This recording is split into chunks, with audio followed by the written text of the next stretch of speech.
দীর্ঘ 4 বছরের অপেক্ষা, অনেক প্ল্যান পরিকল্পনার পরে অবশেষে আমরা 4 বন্ধু বেরিয়ে পড়লাম আমাদের প্রথম বিদেশ ভ্রমণ।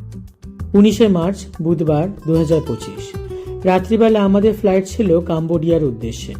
প্রথমে কলকাতা থেকে ব্যাংকক, তারপর ব্যাংকক থেকে সিএম রিপ।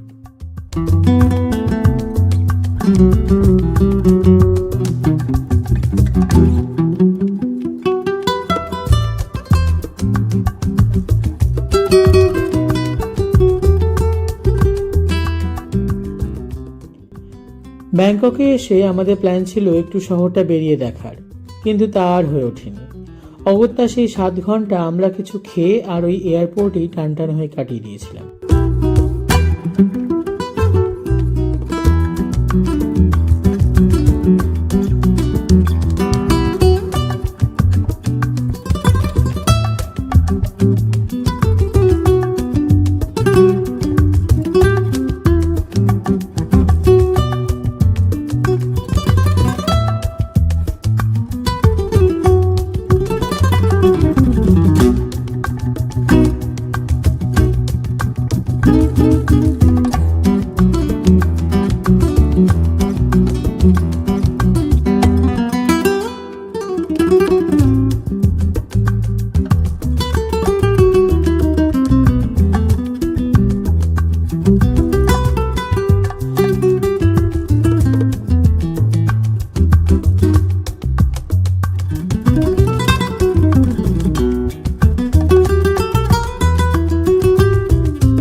অবশেষে দুপুরে 11টা নাগাদ আমরা এসে পৌঁছালাম কাম্বোডিয়াতে সিএম রিপ এয়ারপোর্টে।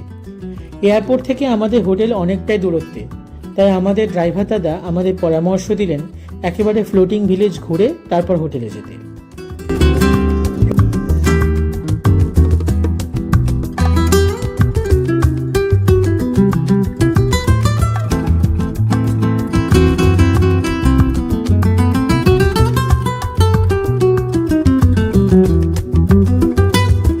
ফ্লোটিং ভিলেজ হলো তোনলে সাব হ্রদকে কেন্দ্র করে গড়ে ওঠা এক গ্রাম, যা কাম্বোডিয়ার উত্তর পশ্চিমে অবস্থিত। বলা বাহুল্য দক্ষিণ পূর্ব এশিয়ার বৃহত্তম মিষ্টি জলের হ্রদ এটি। মে থেকে অক্টোবর মাস এখানকার বর্ষাকাল। তোনলে সাব নদীতে জল প্রায় 40 মিটার অবধি বৃদ্ধি পায়। নভেম্বরে আবার জল কমতে শুরু হলে তোনলে সাব মিষ্টি জলের মাছে পরিপূর্ণ হয়ে ওঠে। আর এই মাছ গোটা আঙ্কোর সাম্রাজ্যের খাদ্য তালিকার অঙ্গ হয়ে উঠেছে বছরের বছর ধরে।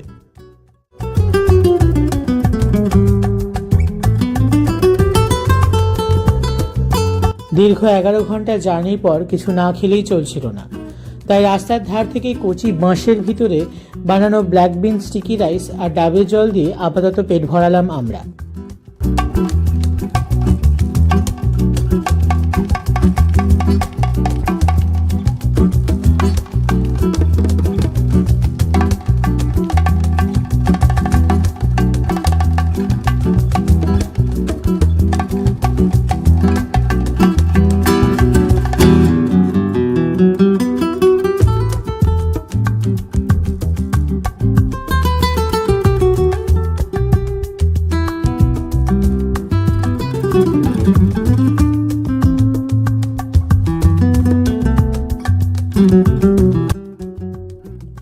এরপর নদীপথে ভ্রমণ। ঘোলা জলের মোটামুটি চওড়া স্রোতে 2 ধার ধরে বাঁশ দিয়ে উঁচু করে তৈরি করা বাড়ি, চারদিকে সার দিয়ে টাঙানো মাছ ধরার জাল, আঁশ ছাড়ানোর কল। তারপর আস্তে আস্তে বাড়ির সংখ্যা মিলিয়ে গেলে সুন্দরী গাছের জঙ্গল দেখা গেল, ঠিক আমাদের সুন্দরবনের মতো। ছাই রঙা আকাশ আর হলদেটে ঘোলা জলের ঠিক মাঝখানে কেউ যেন নীলচে দাগ টেনে দিয়েছে। কোথাও যেন বিদেশের মাটিতে বঙ্কিমবাবুর লেখা মনে পড়ল। শুধুমাত্র কাম্বোডিয়ার নয়, এই গ্রামাঞ্চল পাশাপাশি দেশের রিফিউজিদেরও আশ্রয়স্থল। জীবিকায় বেশিরভাগ মানুষই মৎস্যজীবী। এই 6 মাসের শুকনো আবহাওয়া আর 6 মাসের বর্ষা তাদের জীবনে মেটে রঙের জলছবি এঁকে দিয়েছে।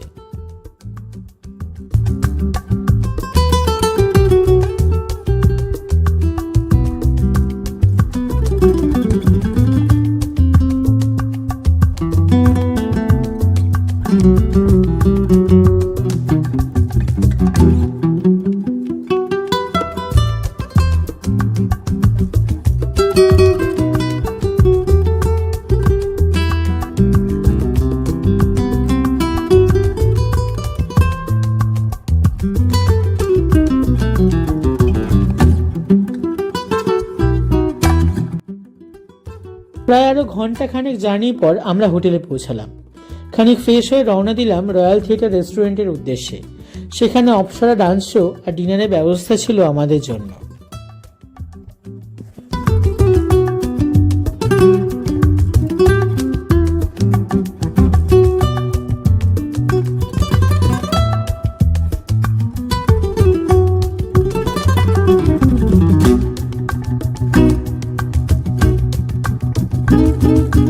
ভারতবর্ষে রামচন্দ্র যে শুধুমাত্র ভারত ভূখণ্ডের নয় তার প্রমাণ পেলাম। রাত্রিভোজ সহযোগে প্রাদেশিক নৃত্যকলার আয়োজন আমাদের মন্ত্রমুগ্ধ করল।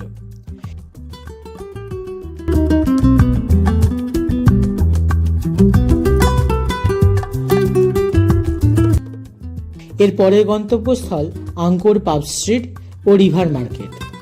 খামের সঙ্গীতের মূর্ছনায় একদিকে পাব স্ট্রিট যেমন মুখরিত, অন্যদিকে রিভার মার্কেট সিল্ক, ভাস্কর্য আর পণ্য বিপণীতে সুসজ্জিত। স্মৃতিচিহ্ন স্বরূপ আমরা কিছু উপহার ও ফ্রিজ ম্যাগনেট কিনলাম আমাদের জন্য।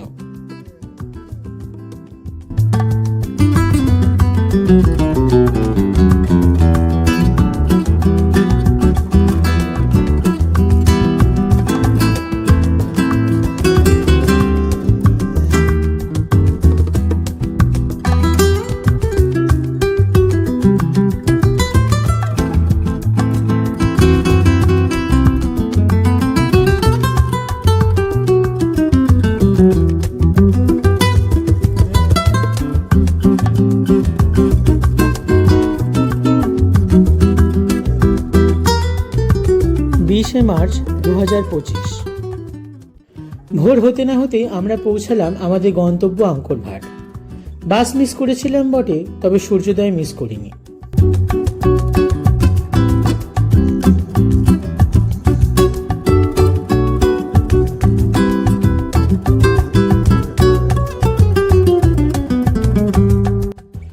সূর্যের আলোতে আলোকিত এই বিস্তীর্ণ মন্দির হয়তো ইন্দ্রপুরী সৌন্দর্যকেই তুলে ধরে।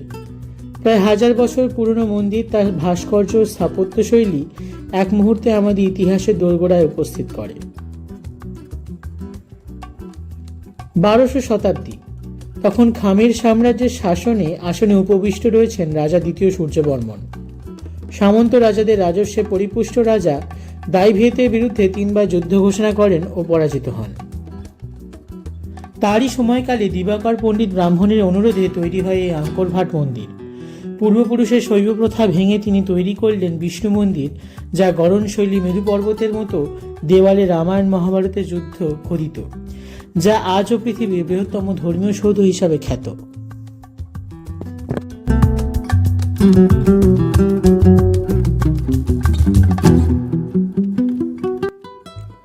আঙ্কোর ভাট দেখার পর আমরা পৌঁছে গেলাম প্রেয়াহ ডাকে। সেখানে আমাদের গাইড ফোকসেরিক আমাদের তালের কেক খাওয়ালেন। কলাপাতায় চালের গুঁড়ো আর তালের মিশ্রণ দিয়ে ভাপিয়ে তৈরি হয় এই কেক, অবিকল যেন আমাদের বঙ্গদেশের তালের পিঠে।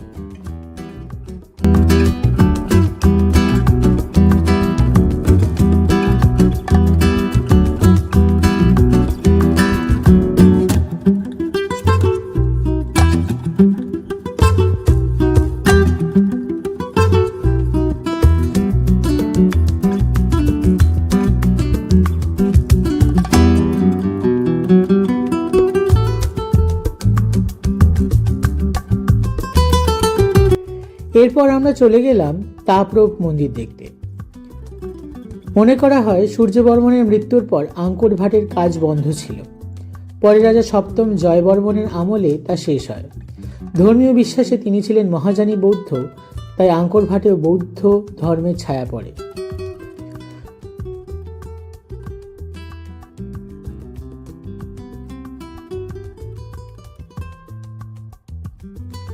চম্পা রাজ্যে চ্যামদের পরাজিত করে তিনি রাজধানী স্থানান্তরিত করেন আঙ্কোরথমে। মায়ের সম্মানে তৈরি করেন তাহপ্রম আর বাবার সম্মানে প্রেয়াহ খান। তাহপ্রম মন্দিরটি দেখলে প্রথমেই মনে পড়ে অ্যাঞ্জেলিনা জোলি অভিনীত টুম্ব রাইডার চলচ্চিত্রের কথা। বড় বড় গাছ তাদের গুড়ি মূল শাখা প্রশাখা পাথরের সঙ্গে জড়িয়ে অনায়াস মেলবন্ধন স্থাপন করেছে।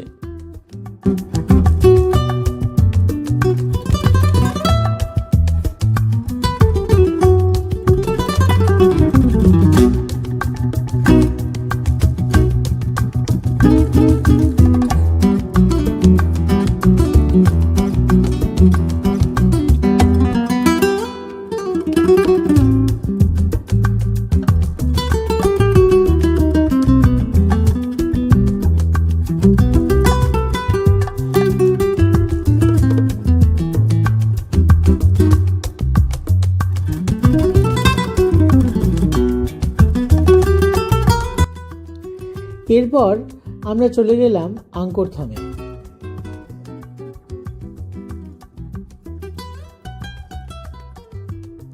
সেখানে ঘুরে দেখলাম বিয়ন্ড টেম্পল, ব্যাফন টেম্পল। বিভিন্ন বাদানুবাদ, রাজনৈতিক ও ধর্মীয় মতাদর্শে বিয়ন্ড ব্যাফন মন্দিরগুলোতে শৈব প্রভাব লক্ষ্য করা যায়।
এরপর আমরা চলে গেলাম আঙ্কোর ন্যাশনাল মিউজিয়ামে।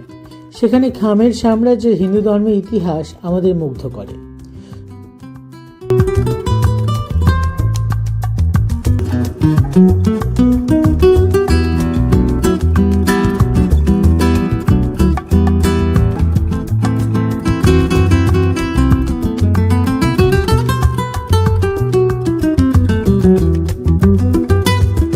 দুপুরে কিছু খাওয়া দাওয়া করে আমরা চলে গেলাম ওয়ার মিউজিয়ামে। সেখানে কিছু সময় কাটিয়ে কিছু ইতিহাসের সাক্ষী থেকে এবার বিদায় পালা। গন্তব্য পরবর্তী ডেস্টিনেশন হোচিমিন সিটি, ভিয়েতনাম।